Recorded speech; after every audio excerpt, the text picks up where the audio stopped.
Going live.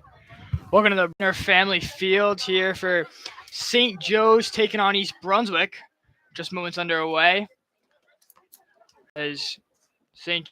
Joe's early possession here. East Brunswick taking it right back, and the first foul going on here. Be a free. Right with us is Ben Chadwick. Ben, what do you think we got to do? Come and kind of bounce back after a rough game against Monroe. Yeah, I was just about to bring that up. A 3-0 loss versus the Monroe Falcons was a massive morale takeaway, and St. Joe's is 1-2 against the Brunswicks right now. So if they could even that up here at the Brenner Family Field and go 2-2 against all the Brunswicks, I think that'd be an awesome start to the year for the Falcons because they need a big bounce back right now. Yeah, couldn't have said it better. I mean, definitely last game they definitely didn't play the best, but I think if they play really well today, it'll really make them stand in GMCs that they're not done with their business. As St. Joe's and East Brunswick, they both played each other last year in the GMC playoffs, and St. Joe's won that game in actually overtime. So we'll see what kind of team East Brunswick brings here in this one. John Carlos Garay with the free kick. Yeah, they won that last East Brunswick game in pretty good fashion. Dylan, I don't know if you want to bring us through what happened in that last East Brunswick game. Yeah, I think one of our more veteran players, a big guy, Ethan Federico, who really could throw the ball when he was a big guy when he did the throw-ins, and he threw the ball in and had great ball placement, got right on net, and not sure who scored the goal, but we were able to get the goal and won the game. Pretty cool to see that finish again here at the Brenner Family Field, but a win is a win, honestly, for St. Joe's, no matter how it happens. Jakob Chillock with the throw-in. I don't think the ref liked the ball placement there, so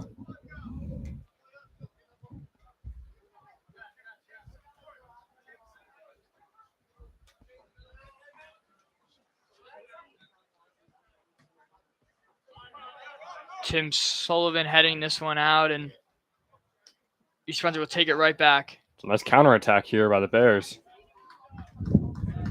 Nothing to it, though. So the Bears come into this game 2-3.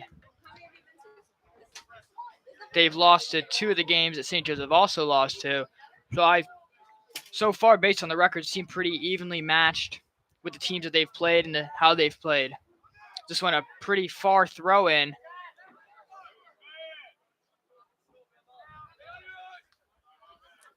Some nice footwork there by Sam Negron. Be another throw-in to try to keep the pressure on. As Troy Boucher will come out trying to keep this one from a corner kick. Unfortunately, wasn't able to do that, so it'll be a corner kick for the Bears. It'll be their first counterattack. Yeah, look like Troy almost held back. Maybe he didn't know that it would have been East Brunswick's corner kick. Maybe thought it would have been a goal kick, letting that one roll through. But East Brunswick will get a chance. It's going to be Maxim Andreev on the kick.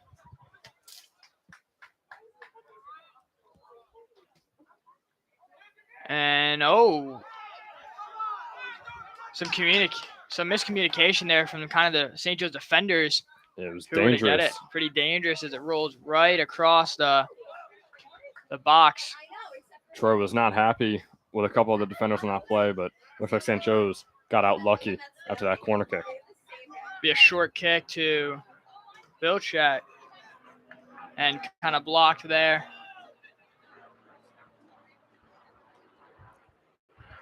Yeah, and Dylan, with what we've seen from St. Joe's so far, what do you think is the most impressive section of this team? The attacking, the midfielders, or the defense? I really think it's the defense. I mean, a lot of these games, they've started off really well, and then they kind of the momentum kind of slowed down. But I think it wasn't for this really good guys in the defense, I really think the games wouldn't have been as close. So I really think this team really is strong and kind of all over the ball, but really defensively they're very good at getting the ball out and keeping it simple back there and not having too many turnovers. But I think in this one, as it's pretty early on, I think if St. Joe just put some pressure on, but I think their biggest problem last game, they took too many fouls. They're kind of playing really physical, where this game doesn't seem like it's too physical so far. So we'll see the way this offense improves from last game. As It's going to be a good free kick opportunity here for the Falcons. Going to be about 15 yards away from the net. they have three guys looking to take the kick: Max Rockwell, John Carlos Garay, and Jakub Chilak. Chilak and Garay are two of the four captains of this team.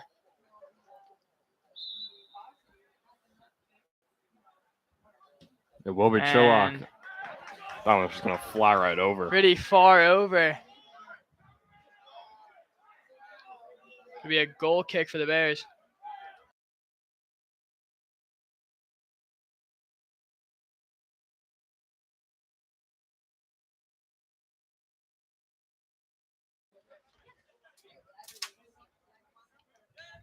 Great footwork. Wow, what a beautiful move there by Chilak. Moves it right up to Singh. Yes. And a great through ball to Chilak. And a there from St. Joe's. This will be a goal kick here for the Bears after what almost was a goal there. Great play by Chilak. Kind of give and go play there.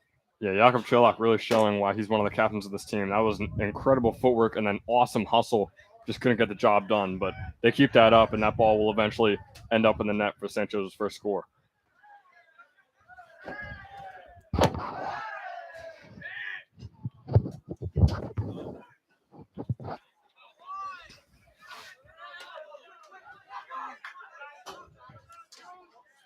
Chilak to Shapiro, and it's couldn't get the footing down. So it'll be Bears in the attack. Boucher will come out and sliding to get that out of play, and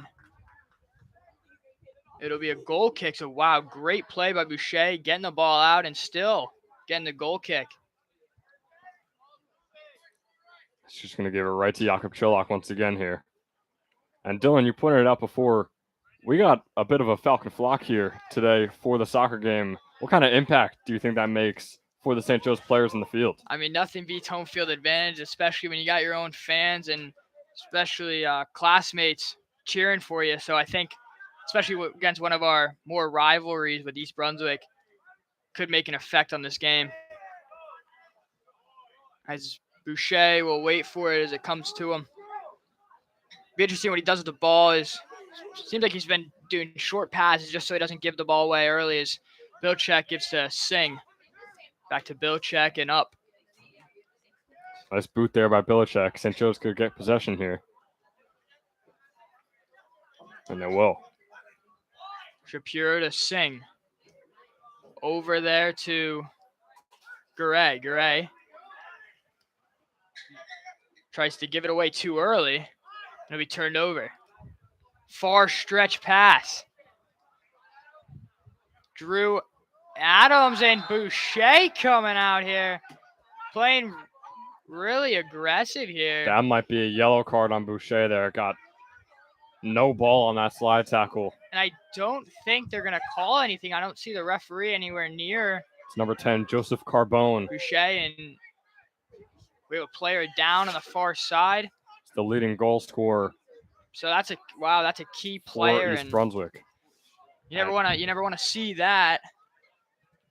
Never want to see that. So on comes Mr. Martin and Vincent Jenna to the aid of Joseph Carbone on the far sideline. Now we'll take a short break.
So Troy Boucher did end up getting a yellow card. So because of that, he's going to have to come out.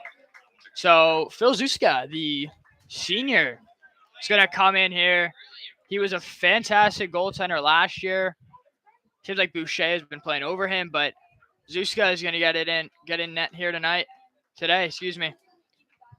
I believe after this play, Boucher will probably come right back in.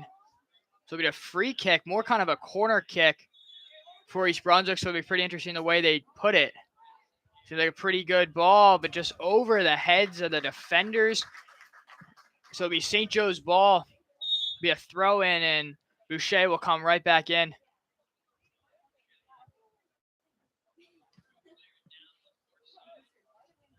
So it'll be a throw in here. Nazari Bilchek will throw it in.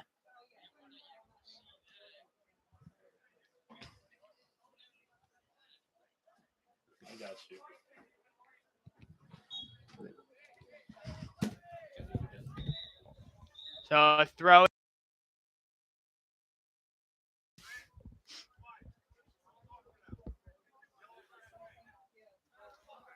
Yeah, and Dylan, it seemed like after that injury that Joseph Carbone suffered, Coach Roca for the Falcons was yelling that he has to get off the field since he took up that much time on the ground. But yeah, looked like the refs either missed that or it's just not something they need to call.